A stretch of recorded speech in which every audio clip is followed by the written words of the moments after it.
Good Monday. This is Jay Brew, co-chairman of Seafried and Brew.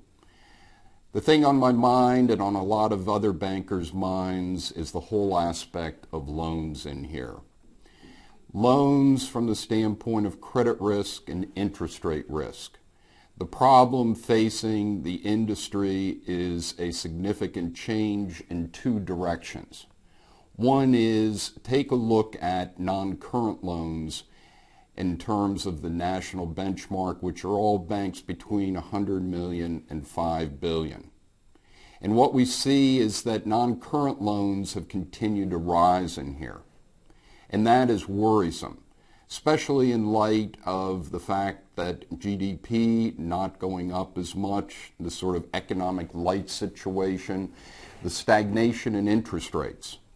And when we see this is that it's sort of an odd recovery, because my expectation is that non-current loans should have plateaued sometime last year and should be heading down at this time. Yet that's not occurring. So we have this as a backdrop in terms of non-current loans rising. At the same time, pipelines of loans are a problem in here from what most bankers say. Pipelines are slow, and yet every day loans continue to pay down in terms of principal and interest, people moving to other banks to refinance, and what banks are seeing is that their overall loan volume's declining.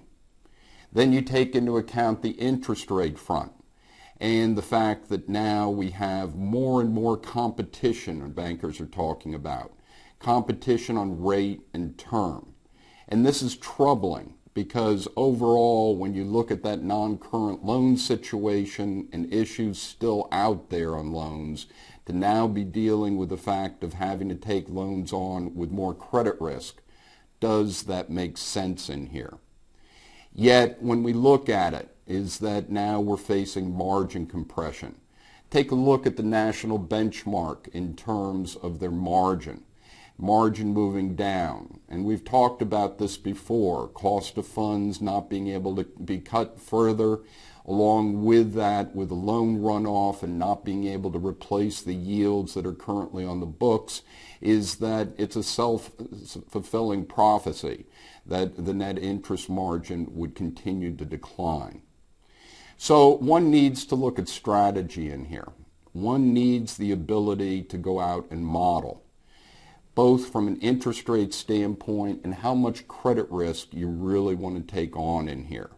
So it's that balance between risk and reward that's always haunting community banks, but with the fact that our expectations are that interest rates will remain static in here, is that you look at your overall modeling of interest rate risk and be able to sit there and put strategies into your model to sit there and say, what volumes do we need?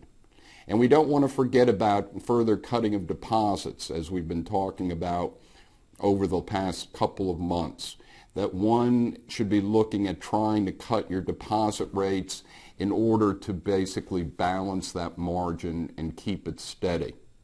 But then one has to look at, well, what happens if interest rates rise? And not just shocks, but being able to simulate interest rate curves.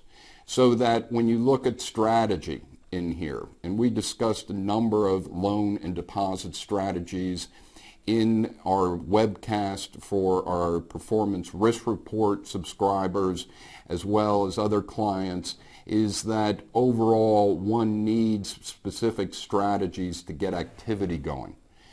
So when we look at that in terms of all of these balances, I think that one has to basically have a proactive strategy in terms of maintaining the margin, but also from the standpoint of avoiding credit risk and at the same time balancing interest rate risk.